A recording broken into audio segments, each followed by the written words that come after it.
Hello student of class 9th. Today we will start the second chapter of your chemistry and the name of this chapter is matter around us pure. Student आज हम second chapter chemistry का start करेंगे और chapter का name है is matter around us pure. हमारे आसपास की जो भी चीजें हैं क्या वो प्योर हैं या इम्प्योर हैं। स्टूडेंट प्योर और इम्प्योर समझने से पहले आपको मैं बता दूं कि फर्स्ट चैप्टर में जो मैटर के बारे में हमने डिस्कस किया उसमें हमने मैटर के क्लासिफिकेशन को भी डिस्कस किया था। मैटर के क्लासिफिकेशन में हमने देखा था कि एंशिएंट इंडियन फिलोसफर ने मैटर को क्लासिफाई करके इसे पंच तत्व में इसे डिवाइड या क्लासिफाइड किया था। बट मॉडर्न साइंटिस्टों ने अपने डिस्कवरी अपने बहुत सारे रिसर्चेस के बाद मैटर को 2 बेसिस पे क्लासिफाई किया, जिसमें फर्स्ट बेसिस था फिजिकल प्रॉपर्टी और सेकेंड बेसिस था chemical property. Student chapter first में हमने मैटर के क्लासिफिकेशन में जो डिस्कस किया था यहाँ पे एक बार फिर से उसे हमें रिवाइज करना है, ठीक है। तो मैं आपको बता दूं कि ये जो मैटर है, मैटर को हमने जो क्लासिफाई किया था फिजिकल प्रॉपर्टी के बेसिस पे और केमिकल प्रॉपर्टी के बेसिस पे। फिजिकल प्रॉपर्टीज के बेसिस पे हमने मैटर को 3 कैटेगरी में डिवाइड किया था, मेनली 3 कैटेगरी में, जो कि सॉलिड, लिक्विड एंड गैस था। और रिसेंट स्टडी के अकॉर्डिंग इसमें 2 ग्रुप्स और ऐड कर दिए गए हैं, जिसमें एक है प्लाज्मा और दूसरा है BEC, बोस-आइंस्टीन कंडेंसेट। स्टूडेंट हमने यहाँ पे पढ़ा था कि फिजिकल प्रॉपर्टी का मतलब क्या होता है। फिजिकल प्रॉपर्टी कहने का मतलब है कि मैटर की कलर, मैटर के लेंथ, मैटर की हाइट, या हम कह सकते हैं उसके आउटर अपीयरेंस के बेसिस पे मैटर को जब हम क्लासिफाई करते हैं या मैटर को क्लासिफाइड करते हैं या कैरेक्टराइज करते हैं तो उसे हम कहते हैं कि वो फिजिकल प्रॉपर्टी है। बट केमिकल प्रॉपर्टीज की जब बात आती है तो हम कहते हैं कि मैटर किस तरीके से बना हुआ है, उसके कंपोनेंट कौन कौन से हैं। ये जब बात आती है तो हम कहते हैं कि मैटर का क्लासिफिकेशन हम केमिकल बेसिस पे कर रहे हैं। यहाँ पे फर्स्ट चैप्टर में हमने जो डिस्कस किया वो मैटर के फिजिकल प्रॉपर्टी को डिस्कस किया था, लेकिन सेकंड चैप्टर में हमें मैटर के केमिकल प्रॉपर्टी के बारे में डिस्कस करना है। फर्स्ट चैप्टर मैटर के फिजिकल प्रॉपर्टी का था और सेकंड चैप्टर मैटर के केमिकल प्रॉपर्टीज का है। तो इसे हम डिस्कस करते हैं एक बार फिर से। केमिकल प्रॉपर्टीज ऑफ मैटर में हमने डिस्कस किया था वहां पे कि मैटर को 2 कैटेगरी में डिवाइड किया जा सकता है या 2 कैटेगरी में कैटेगराइज किया जा सकता है। नेम है यहाँ पे प्योर सब्सटेंस और सेकंड है इम्प्योर सब्सटेंस। स्टूडेंट नेम से ही क्लियर है, प्योर का मतलब होता है शुद्ध, ठीक है। प्योर का मतलब शुद्ध, मतलब हम यहाँ से कह सकते हैं प्योर सब्सटेंस जिसमें ओनली 1 टाइप के मॉलिक्यूल्स पार्टिकल्स प्रेजेंट रहते हैं। पार्टिकल कहने का मतलब यहाँ पे एटम और मॉलिक्यूल दोनों हो सकते हैं। प्योर सब्सटेंस क्या है तो हम कहेंगे pure substance is the substance और matter which is made up of only 1 kind of particle, that means only 1 kind of atoms और only 1 kind of molecules. Impure substance क्या है? Substance which contain 2 or more than 2 type of particles, that means more than 2 type of atom or molecule. Impure substance is also called mixture because impure substance are physically mixed but not chemically mixed. Impure substance में कोई चीज जब हम mix करते हैं तो वो केवल फिजिकल मिक्सचर होता है, वो ऐसा नहीं है कि रिएक्शन करके एक न्यू सब्सटेंस का फॉर्मेशन कर लेता है, इसलिए इसे हम जो दूसरा नाम देते हैं वो मिक्सचर होता है। स्टूडेंट प्योर सब्सटेंस में जैसा कि हमने फर्स्ट चैप्टर में डिस्कस किया था कि प्योर सब्सटेंस की 2 कैटेगरीज होती हैं, एलिमेंट और कंपाउंड। एलिमेंट्स जो है क्या है एलिमेंट्स, तो आप कहेंगे मैटर और the pure substance which can not be split further. ऐसा प्योर सब्सटेंस जिसे हम आगे और भी ज्यादा विभाजित नहीं कर सकते हैं, जिसे और भी ज्यादा टुकड़ों में नहीं बांट सकते हैं, उसे हम कहते हैं एलिमेंट्स। एलिमेंट जो होते हैं वो एटम के बने होते हैं। एटम जो होता है हम कह सकते हैं कि सिंपलेस्ट फॉर्म है, बिल्डिंग ब्लॉक मटेरियल होता है। कौन? Atom. Only one kind of atom जिसमें प्रेजेंट रहता है उसे हम कहते हैं एलिमेंट। एलिमेंट जो अर्थ पे टोटल एलिमेंट की डिस्कवरी की जा चुकी है और जो नोन एलिमेंट हैं वो 118 नोन एलिमेंट हैं जो अर्थ पे एग्जिस्ट करते हैं या अर्थ क्रस्ट में हमें इजीली मिल जाते हैं। अर्थ क्रस्ट में मिलने वाले इस 118 एलिमेंट्स में से अगर हम बात करें 80% एलिमेंट मतलब कि 88 एलिमेंट्स की हम बात करें तो वो मेटल होते हैं और लगभग इनमें से हम बात करें 20 एलिमेंट्स की तो वो होते हैं नॉन मेटल। 20 एलिमेंट्स इसमें नॉन मेटल होते हैं और जो रिमेनिंग होते हैं वो मेटलॉइड होते हैं। सो स्टूडेंट, आपके माइंड में क्वेश्चन ये होगा कि आखिर मेटल, नॉन मेटल और मेटलॉइड में हम क्यों कैटेगराइज करते हैं।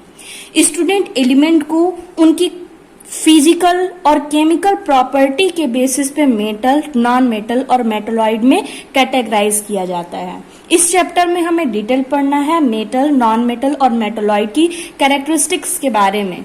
स्पेशली हम इसमें बात करेंगे फिजिकल प्रॉपर्टी के बारे में और केमिकल प्रॉपर्टी के बारे में हम क्लास 10th में इसमें डिस्कस करेंगे कि किस तरीके से किसी केमिकल से ये एलिमेंट मिक्स हो जाते हैं और मिक्स होकर के न्यू सब्सटेंस का, नए केमिकल का फॉर्मेशन कर जाते हैं।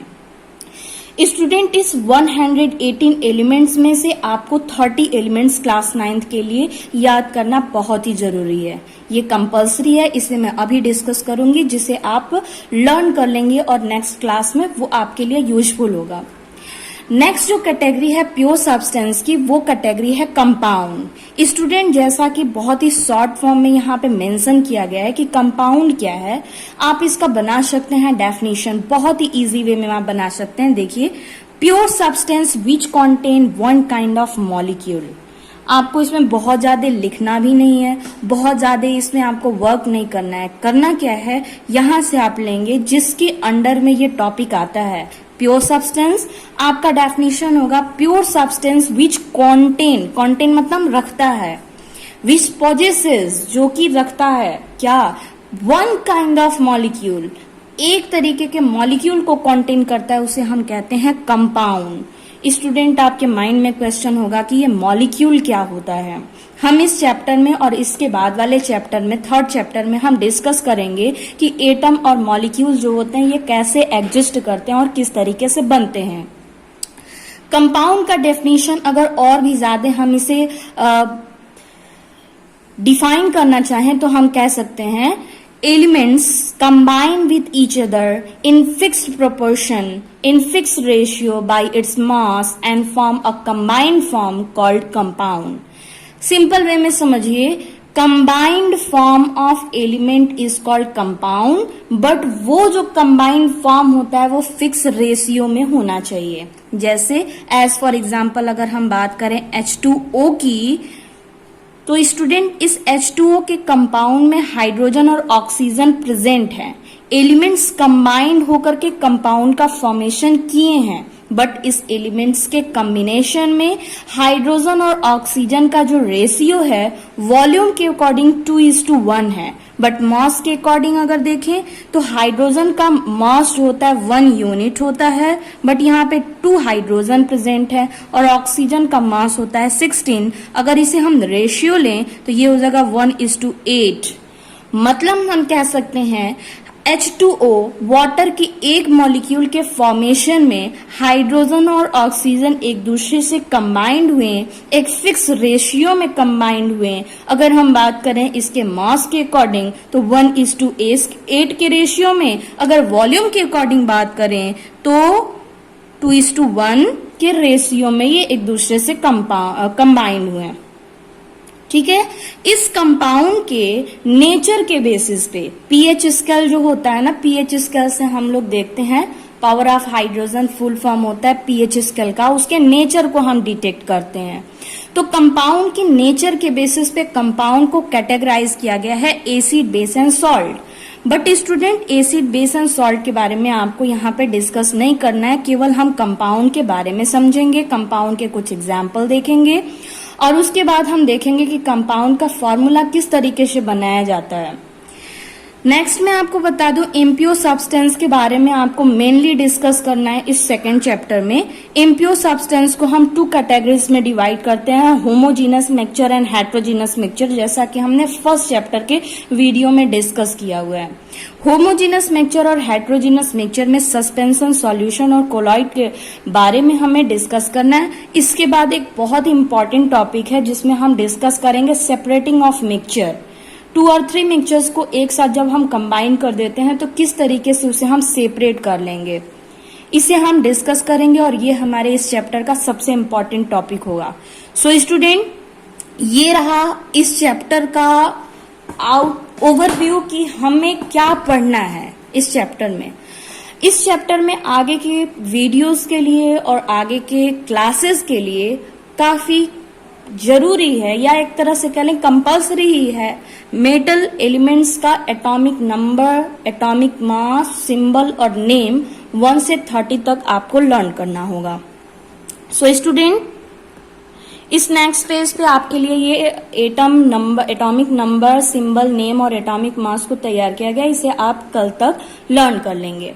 सबसे पहले मैं आपको बता दूं एटम और एलिमेंट्स। अगर आपसे कोई पूछे कि एटम क्या है, आपका आंसर होगा smallest component of element. Element का सबसे स्मॉलेस्ट, सबसे छोटा जो कंपोनेंट होता है उसे हम कहते हैं एटम। जैसे आप बात कर लें यहाँ पे कि एक वॉल के फॉर्मेशन के लिए दीवार जब हम बनाते हैं तो उसमें छोटे छोटे ब्रिक लगते हैं, ठीक वैसे ही एलिमेंट के फॉर्मेशन के लिए एटम बिल्डिंग ब्लॉक मटेरियल की तरह वर्क करता है।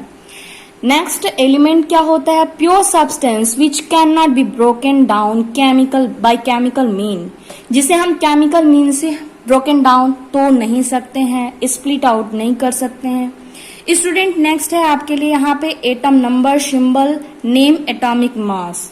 ये याद रखेंगे स्टूडेंट कि एटॉमिक मास लर्न करना बहुत ही जरूरी है। यहाँ पे एक वर्ड मेंशन किया गया है नियरली, ये पॉइंट में आपका आता है बट यहाँ पे हमने नियरली लिखा हुआ है क्योंकि जब हम मॉलिक्यूलर मास बताएंगे तो आपको नियरली का ही नीड होगा, अप्रोक्सीमेटली का ही नीड होगा। चलिए देखते हैं। एटॉमिक नंबर 1 हाइड्रोजन का होता है, सिंबल H है, एटॉमिक मास 1 है, ठीक है। Helium, atomic number 2 helium, symbol He, atomic mass 4। Atomic number 3 lithium, symbol Li, atomic mass 7। Beryllium, atomic number 4, symbol Be, atomic mass 9। Boron, symbol B, atomic number 5, atomic mass 11। Carbon, symbol C, atomic number 6 and atomic mass 12. Next, nitrogen, atomic number 7, symbol N, atomic mass 14. Next, oxygen, symbol O, atomic number 8 and atomic mass is 16. Next one is fluorine, symbol F and the atomic number is 9, atomic mass is 19. Next one is neon, symbol Ne, atomic number 10, atomic mass 20. Okay, sodium. Student, अगर आपको atomic mass अभी learn न हो तो पहले आपको केवल 3 रो को या इस 3 कॉलम को आपको लर्न करना है। एटॉमिक नंबर, सिंबल और नेम आपको लर्न होना चाहिए। उसके बाद आप याद करेंगे, इसमें लर्न करेंगे एटॉमिक मास। ये नेक्स्ट चैप्टर के लिए कंपल्सरी है। नेक्स्ट हम यहाँ पे देखते हैं, next atom is sodium, symbol Na, atomic number 11, atomic mass 23. Next magnesium, symbol Mg, atomic number 12 and atomic mass 24. Aluminium Al 13, 27. Silicon Si 14, 28. Phosphorus P 15, 31. Sulfur S 16, 32. Next is chlorine, Cl 17, 35. Argon Ar 18, 40. Potassium K 19, 39. Calcium Ca 20 and 40. Next same है इसमें 21 से लेकर 30 तक।